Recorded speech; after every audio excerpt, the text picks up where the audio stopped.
Lucky you, getting to go to coding camp. It just felt so good to be surrounded by other kids who were just like me, you know? Which camp was it? It was called... I can't believe I'm forgetting this. But I won this award. It's why I'm still into coding today. No kidding. You know, we are so similar, it's wild. Realm presents Memory Lane Season 2, Episode 7. My head is reeling. This can't be the same Zarabeth Anders. It can't. I lean in and look closer at the photo. It's a young girl, just 11 or 12 years old. But she has the same arched eyebrows, the same broad smile, the same red hair as the woman I spoke to in the video call. And with a name like that, Zarabeth gave me the stim? Coding camp is her memory? Is it merely a coincidence that she's interviewing me for a job now? Or something more? Alex? Do you know her? I glance over, frowning at the people staring at me. It feels like I've just been dropped into a movie set where I don't know the players or the story. The blonde woman moves toward me and touches my arm. You okay, honey? I look at her, and then at her hand on my arm. I feel weird. Alex, I'm Judith, and this is Cassie, your mom, and Remi, your father. Stay with us. My mother and father? But I thought I didn't know my father. I've been looking for him my whole life. But then his name crystallizes in my mind. And everything else, too. The world wobbles, then sharpens. Sorry, I'm here. Yes, but not for long. Judith shoots a pointed look at Remi. I need to talk to Peyton. Peyton and Trina took off. They seemed upset. What? This is because of me. Peyton overhearing Colin's name. They need to come back, or Judith can't fix their memories. Alex, we need to focus. Now, you said you know the Zarabeth person? Kind of. I've interviewed with her for a job at a tech company. Really? When? I didn't know you were interviewing. 2 days ago. Not long before Cassie took off from the cabin. You have a stim that belongs to someone you might work for? What's the name of the company? I wonder if that interview was a front to track Alex. Company? I don't know. Hey, it's okay, Alex. Would you mind letting me see your phone? I slide my hand into my pocket. Sure enough, there's a phone there. The man takes it from me and holds it up to my face. She was perfectly lucid a minute ago. This is how it went with Ned, too. Here's an email from Zarabeth Anders. Sounds like she works for a company called Chameleon. The woman with the graying hair chews on her lip. Never heard of them. All right, let me try the number. The company's website says their headquarters a few hours from here. If this person did send Alex a bad stim, what makes you think she'll help us? I knew Zarabeth too. We worked together in my lab. When? When she was in grad school. She was my assistant. It was maybe 6-7 years ago. She could have gotten the stims from my lab. I never considered someone would abuse them. He sits down and runs his hands through his hair. I blink, and suddenly, I know these faces. Remi? He looks at me. Alex, in your interview, did Zarabeth say anything strange? It started with me talking about coding languages, and then she talked about her office. And then, she told me a little about her company, including this thing they're working on. It's basically a warning signal that stops people from making bad decisions. Bad decisions. And then we talked about my love of coding, and the coding camp memory. What did she say about that? I can see Zarabeth's face on the video screen, nodding along as I talk about coding camp. She did say one thing that seemed strange. I feel like you're talking about me. But then a light snaps off. Who are you? Oh, no, not now. Alex, please. You were about to tell me something? I'm backing away from them. The space is too close. Just breathe. Then he turns to an older woman. Well, it's worth speaking with her at least. Because even if she didn't send the stim to Ned, whatever she did to Alex's might hold the key to fix both of them. An older woman is looking at her phone. Actually, we have a problem. This chameleon company, Big Sur, it's real, but no one named Zarabeth Anders works there. Well, then how did Zarabeth know to call Alex for the interview? Maybe she's hacked into the company's HR files.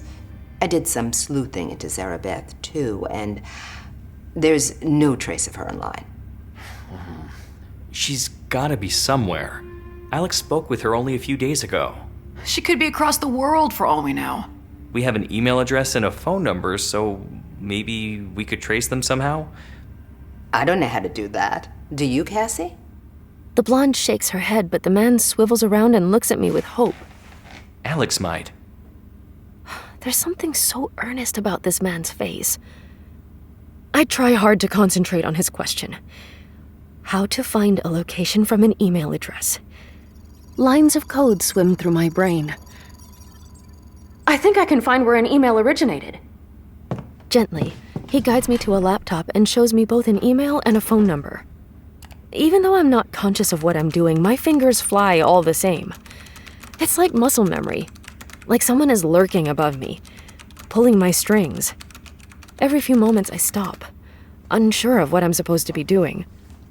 Several times, the man has to refocus me on the screen. It's funny, though. I feel more centered coding than I do trying to interact with people. My memory is sharper, less slippery. Something pops up. Coordinates. Here. Is this it? The Willows, California? Yes. I told you Zarabeth was close. Zarabeth could have left this place since she emailed Alex. Or she might have been masking her location with a VPN. Yes, but we have to do something. Come on, Alex, let's go. He guides me out of the room. But halfway down the hallway, I stop short. Not only do I not know this guy, I don't know where he's taking me. Let go of me. The man looks at me with tempered exasperation. Alex, this is going to help, I promise. I shake my head, my throat closing with fear. Please. She doesn't want to go, Remi. But this might be our only shot. The man looks at me helplessly. And then suddenly someone else's hands grab my shoulders.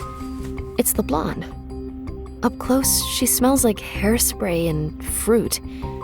She yanks me out the door. You're getting in that car, Alex, now. Cassie, are you sure you should? This was the only thing that worked when Alex didn't want to go to the dentist as a kid. She'll thank me when this is all over. Her long nails are sharp against my skin. I try to wrench away, but her grip is hard. My heart is pounding out of my chest. But I have no choice. I follow these strangers into the unknown.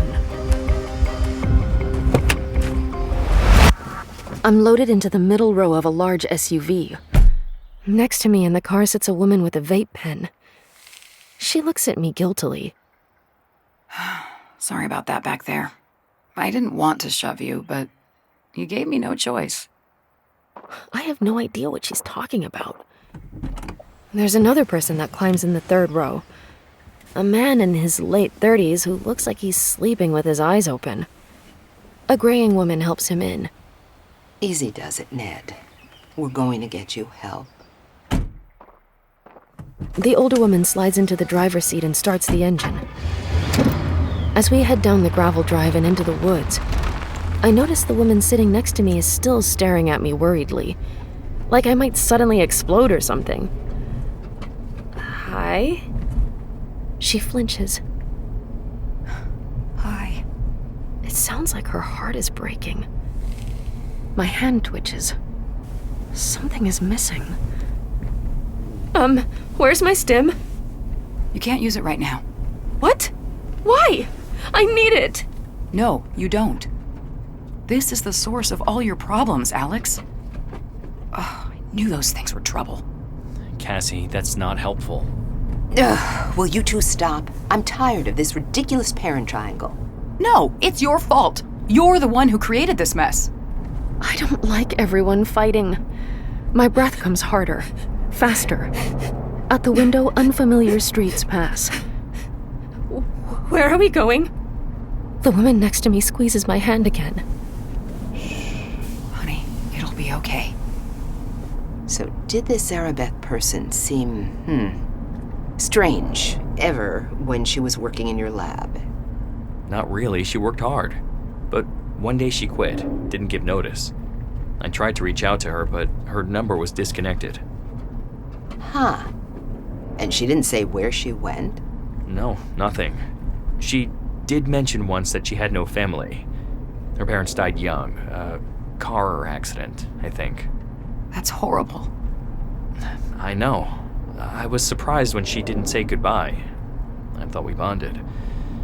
I even told her about Amizaj and looking for, well, for you. He looks at the blonde woman. The driver is squeezing the steering wheel hard. What'd you say about Amizaj exactly? That I'd had some amnesia that was likely inflicted while I was at Amizaj. The driver's jaw is tight. Well, that could be her connection to Ned then. Thanks for that. Judith, you can't fault him for telling someone about your science lab disguised as a holistic retreat. If I'd remembered, I would have called the frickin' cops. Anyway, I mostly talked about Cassie and how badly I wanted to find her. Suddenly, the car wrenches to the right. What are you doing? We need gas. No, we don't. We have half a tank. Well, I need some hair. It certainly looks like Alex needs some too. They glance at her, then back at me. You have to stay here, Alex. You can't go with Judith. I glance at her cautiously, not sure I trust her. What if this is my only chance to leave? Then again, where would I go? I stay put as the driver parks the car and gets out, heading for the entrance. She's acting weird. I'm going after her. What do we think she's gonna do? Abandon us? Maybe. She has the keys. Ned's still here. At the cough from the back seat, all of us swivel. The woman's eyes soften. Ned, you doing okay back there? Hi. Judith won't leave him. Does this trip even make sense? I mean, why do we think Zarabeth is gonna help anyone? I'm hoping I can talk to her. You're just like Judith. You think you can fix everything. No one should tamper with memories. Not her, not you. He looks stung. My head swivels back and forth between them. Cassie, I really love you. I wish you knew that. We're interrupted by the driver's door heaving open. The driver has returned, a scowl on her face. You okay? Peachy. The driver tosses back some bottles of water. Here. The woman next to me opens one and hands it my way. I sip it down. I'm surprised at how thirsty I am. Everyone is silent for a while. Landscape slips by. I must nod off for a bit, but after a while I startle awake. Hey, we're here, Alex. The car has stopped in front of a small stucco house. Well, you got one thing right. She points to the name on the mailbox. Anders. Let's get this over with. The man opens his door, but the driver catches his arm. Wait. I'll go in first. I'm the one who knew Zarabeth. But we don't know what her mental state is. She could be unstable. If you go in first and something happens... I've done a lot of thinking about how I manipulated people, hurt people, If something's going to happen to one of us, maybe it should be me. The man and the woman next to me exchange a surprised glance. That's noble of you, Judith, but the goal of this is for no one to get hurt. The driver kicks open her door. Let me just assess whether she's dangerous or not. Then I'll signal for you to come in, okay? She closes the driver's door quietly and marches across the lawn. Just as she reaches the front porch, the woman next to me makes a humph sound. Please tell me you're not buying Judith's sudden noble act. It does seem out of character. The graying woman presses the doorbell. After a few moments, the door opens, but the driver's body blocks the view. And then she disappears inside. We wait. And wait. I turn around and notice a man in his mid-30s behind me. Hi. Hi. What are they doing in there? Playing Scrabble? We'll give her another minute. My seatmate crosses her arms. After a moment, her gaze locks with the guys in the third row. He's twirling a stem in his fingers. I want my stem. Before I can ask for it, the woman next to me twists around. You like that thing, huh, Ned? She gestures to the stem. His gaze falls to it, too. He nods. It feels good whenever you use it, right? Again, another small smile. The woman glances at the man. Did he just understand that? Huh. I wonder if his stim memory is still intact like Alex's. Hey, what do you see when you use that thing, Ned? The guy blinks shyly, then shakes his head. It's okay. We just want to know what makes you happy. She points at the stem. He looks at it again. His lips move, but no sounds come out. Then he takes a breath. Drawing pictures. Drawing pictures? Oh, how nice. Of what? Of fish. He smiles shyly. There are drawings of fish in Ned's bedroom. Maybe he's talking about those? Those pictures in your room. You drew those?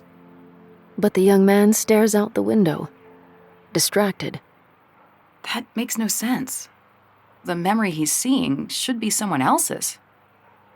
Maybe Ned made those fish drawings recently, because he was inspired by how happy the stim memory makes him feel.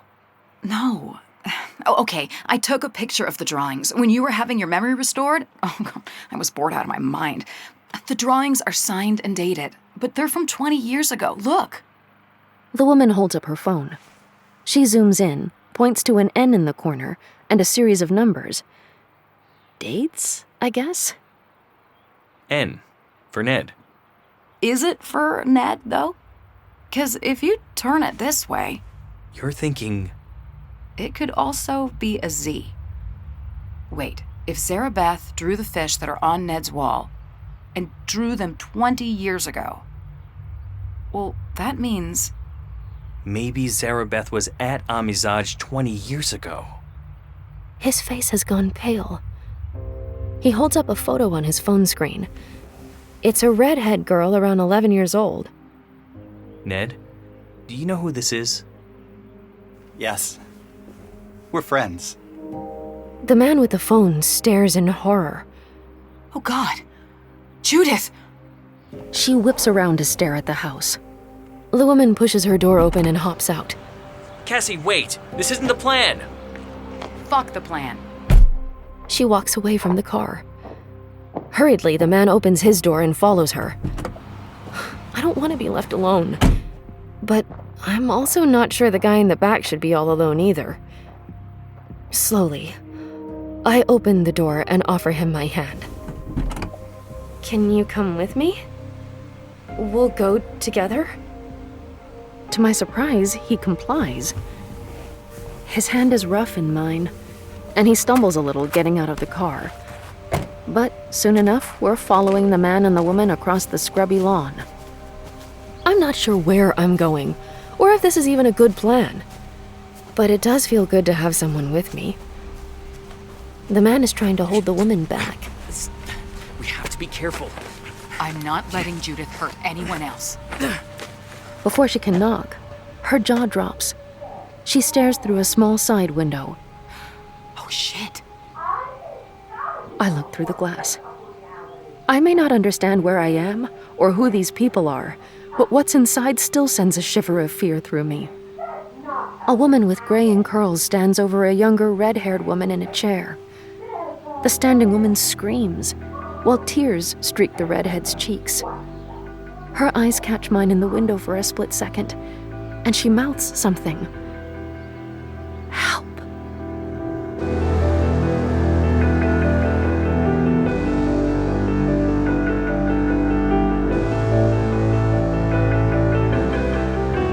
You're listening to Memory Lane Season 2, created and produced by Realm, your portal to another world.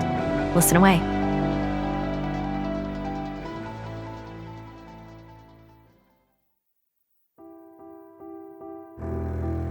Memory Lane is written by Sara Shepard, produced by Rhoda Bayessa and Haley Wagreich, associate produced by Michael Coulter, and executive produced by Molly Barton. Performed by Emily Wu Zeller, Leanne Marie Dobbs, Elliot Schiff, Tiana Camacho, Julia Nippon, Mike Karnas, Lenny Klingeman, Sherry Wishard, and Kaylin West. Directed by Amanda Rose Smith and Kaylin West. Produced by Kaylin West. Sound design and post-production by Tim Franklin. Editing by Corey Barton. Original theme composed by Amanda Rose Smith with digital orchestration by Andrew Rowan and Max Kuttner. Music supervision by Amy Parker. Cover design by Kendall Thomas. Special thanks to Ellen Goodlett.